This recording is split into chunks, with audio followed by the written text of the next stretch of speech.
उत्तराखंड के मैदानी इलाकों में घना कोहरा छाने से ठंड का प्रकोप अब लगातार बढ़ता जा रहा है, तो दूसरी ओर पहाड़ी इलाकों में बर्फबारी न होने से पर्यटकों को मायूसी लेकर यहां पर वापस लौटना पड़ रहा है। मौसम वैज्ञानिकों की अगर माने तो उत्तराखंड के मौसम में ऐसा बदलाव करीब 16 साल बाद देखने को मिला है, जब सर्दियों में बर्फबारी के साथ प्री और पोस्ट मानसून की बारिश में आंकड़ों में कमी आई है।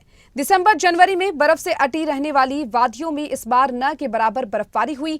हालांकि पर्वतीय इलाकों में साल की पहली बर्फबारी हुई तो पर्यटन कारोबार से जुड़े लोगों के चेहरे खिल उठे, लेकिन आने वाले दिनों में बारिश या बर्फबारी की संभावना नहीं है। उत्तराखंड में मौसम में बड़ा बदलाव देखने को मिल रहा है। पहाड़ी इलाकों में इस बार ना के बराबर बर्फबारी हो रही है। और चलिए हमारे साथ हमारे संवाददाता नासिर हुसैन हमारे साथ लाइव जुड़े हुए हैं, उनका रुख करना चाहेंगे। नासिर, उत्तराखंड की बात करें तो मौसम में इस वक्त बड़ा बदलाव देखने को मिल रहा है, जहां पर इस बार पहाड़ी जो इलाके हैं वहां पर ना के बराबर बर्फबारी हुई है, जिससे पर्यटक भी वहां पर नहीं पहुंच पा रहे हैं। क्या कुछ देखने को मिल रहा है, क्या कुछ स्थिति वहां पर बनी हुई है इस वक्त? मौसम में बदलाव तो जरूर हो रहा है, लेकिन जिस तरह का बदलाव होना चाहिए था उस तरह का बदलाव इस बार नजर नहीं आ रहा है। हालांकि इस बार धुंध और कोहरा बहुत ज्यादा है और ठंडक मौसम में जरूर है, लेकिन इस तरीके से बारिश होनी चाहिए थी, क्योंकि अब पूरी सर्दियां लगभग गुजर चुकी है। दिसंबर का पूरा महीना गुजर चुका है, जनवरी का महीना लगभग आधा गुजर चुका है, अभी तक बारिश नहीं हुई है। जैसी बारिश होगी, क्योंकि अगर बारिश होगी तो उसी के साथ साथ बर्फबारी भी होगी। बारिश ना होने की वजह से बर्फबारी नहीं हुई है, और जो पर्यटक लगातार इंतजार करते रहते हैं पूरे साल भर कि सर्दियों में बारिश होगी और बारिश में बर्फबारी उत्तराखंड में होगी तो मसूरी नैनीताल जैसे जगहों का रुख करेंगे, उनको कहीं ना कहीं मायूसी उनके हाथ जरूर लगे। और दूसरी बात, जो बारिश नहीं हुई है इसके कारण किसानों को भी काफी बड़ा नुकसान इस बार हो रहा है, क्योंकि बहुत सारी ऐसी फसलें जिसमें सेब की फसल भी है, ये बर्फबारी की आवश्यकता होती है और यह बारिश की आवश्यकता होती है, तो उसके कारण भी काफी नुकसान इस बार फसलों को भी देखने को मिल रहा है। बिल्कुल, और दोनों ही तरीके से नुकसान है। दूसरी तरफ जो लोग उम्मीद लगाए बैठे थे कि बर्फबारी होगी और पर्यटक यहाँ पर आएंगे, तो उससे पर्यटकों के ना आने की वजह से जो यहाँ पर स्थानीय दुकानदार है उनको भी काफी नुकसान उठाना पड़ रहा है।